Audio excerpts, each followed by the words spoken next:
Hey all, Tony Bing here. Hello and welcome back to the channel for another video for Marvel Strike Force.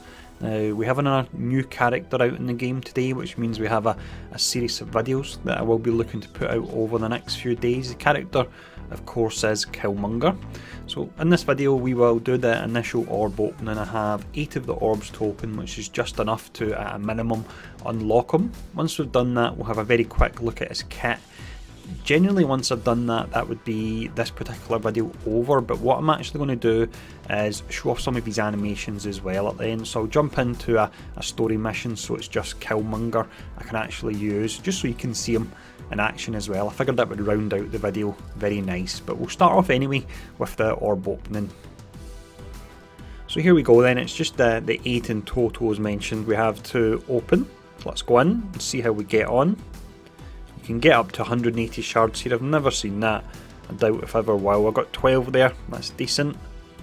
Hopefully I get some gold here as well. That's just a green, unfortunately. That's only 8.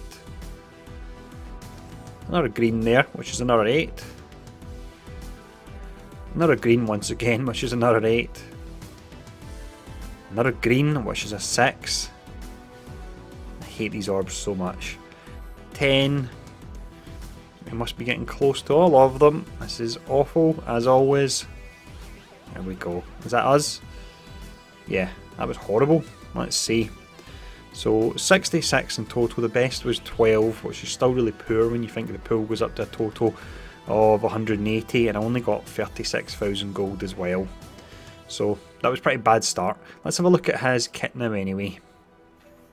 So I've managed to take him up to 21,000 power. The reason I've stopped there is Captain Marvel milestones. This has cost me round about 1.9 million gold, which means I've maxed them out for the day, and then tomorrow I can put more gold into him. Any more gold today would be a waste when it comes to that milestone. So 21,000 power. If we look at his traits first anyway, it's Villain, Global, Skill, Blaster, so he can help out with that challenge. Wakandan and Mercenary. Mercenary one's interesting. The Wakandan one will be a big tag going forward, I believe, especially with the introduction of all the other Wakandan characters. I've had a very quick look at his stats and working them out. His health would be in the region of a B rating. His damage would be a C, which does seem low, but he's got some pretty high multipliers. His armour's way up at an A, so that's really high there. We then have his focus, which is really high as well. That's way up at an A. The strange thing is I can't see any reason in his kit that he would actually need high focus, but he does have it. His resistance would come in at an E, so he will be susceptible to debuffs. And then finally his speed is 104, so that means it comes in at round about a C there. So that's his stats and traits. Let's have a quick look at his abilities now, and I've took them up to level 6 for all the active ones and level 4 for the passive. So looking at the tooltip, it would be easy to figure out what it would actually be maxed out. So if we look at this particular one here, just at level 6, I'll read the tooltip first and then I'll add it all up. So you attack the primary target for 290% damage with 20% drain, and on crit you bonus attack 1 to 2 times for 290% damage, 20% drain again, and you lose charged, otherwise you gain charged. Charged is tied in with him actually gaining crit chance. Now if we were to max that out, your primary attack damage would jump up to be 330, same for the secondary attack damage. You're getting an extra 10% on the drain, so that's really nice. 30% drain and it potentially chaining could give you a ton of health, and then you've got the fact that on crit you bonus attack 2 times as well rather than the just 1 to 2 times, so looks really strong, that ability. Next up we have full auto, so it's a low 3 turns to actually use, so that's really nice. With this, I'll actually just add it up because there's not much difference between 6 and 7. So you attack primary target for 200% damage 3 times, so that's 600% damage in total. On crit you gain a fence up and lose charged, otherwise you gain +1 charged up to a maximum of 5. The charge will make more sense when we check out the passive in a moment. Let's have a very quick look at this one. I think I can add all this up okay, so it's a total of 6 turns, and you'll use this on the second turn the way it's locked out. So you attack the primary target, that'll be for 300% damage, chain to 5 adjacent targets for 240% damage. On crit, attack all enemies for 200% damage and lose charged, otherwise you gain that one charged again. And then finally, for the passive, there's a whole lot in this here if you actually look when you scroll up and down. The tooltips really are getting pretty full these days. And actually now, it's not allowing me to scroll back up. That's strange, bit of a bug there. Let's jump back out, back in again, try that once more. So this is Retribution. On defense up, attack the most injured enemy for 260% damage. At level 5 that'll be doing, let's see, 330% damage. That's going to be really dangerous. I'm going to dread going up against them with that. It's very similar to the Deadpool ignoring the taunt, and that can be a right pain in the ass for taking out your glass cannon characters. On kill, you heal for 10% of this character's max health, you gain 20% drain, you gain 20% crit chance per charged, so that's why the charges go up to 5. In total you would have the 110% chance to crit, meaning you're guaranteed to get it and lose all your charges and build them up again.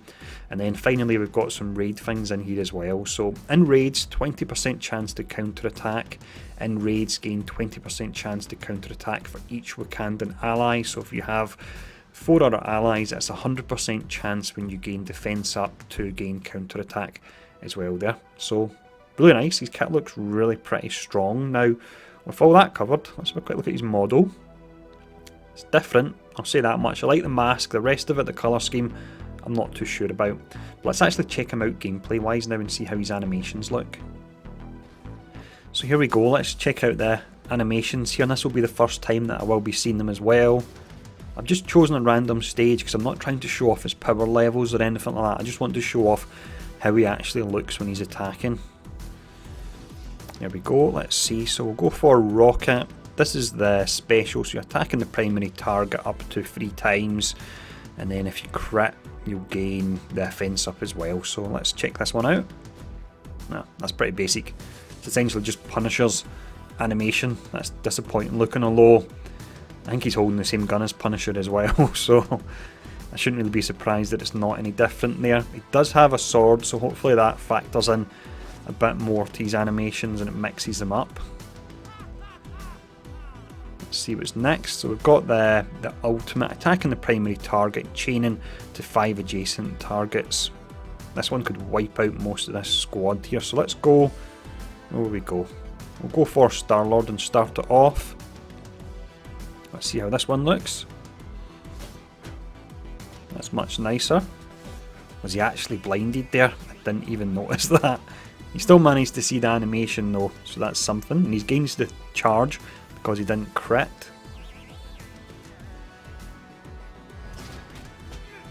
He will be quite interesting to play with the whole, do you save your skills until his charge is high enough that you feel he will actually get a crit.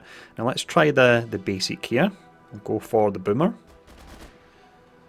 Basic just looks the same as the ultimate, so the only change may potentially be with the actual ultimate, or sorry, the basic looks the same as the special. Let's see.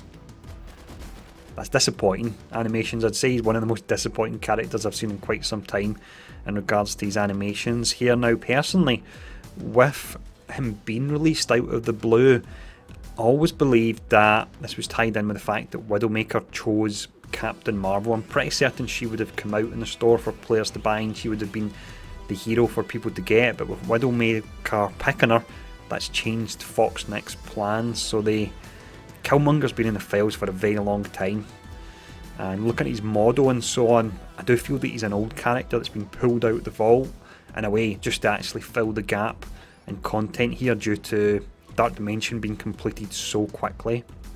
Let's actually speed all this up because I want to get back to the ultimate when I'm not blinded, and the animations for the special and the basic are pretty rubbish, to be honest. Here we go for the ultimate this time. So we'll go on the outside.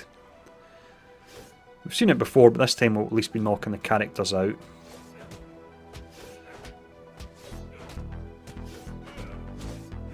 That's really quite powerful, that, and you can see the drain on it as well. There we go, is that a mine or something on the ground? It is, that was nice. I actually wonder if Punisher, when he defeats enemies, he shoots them and then he kicks them into a mine he throws behind him. I would be curious to see if that animation's actually been reused. That would be very telling if that's the case. But there we go, that's us done. So I hope this video was interesting enough. Unfortunately we finished off on some pretty subpar animations there, but again, I hope the video's been helpful enough, and thanks for tuning in, and I'll see you all again soon.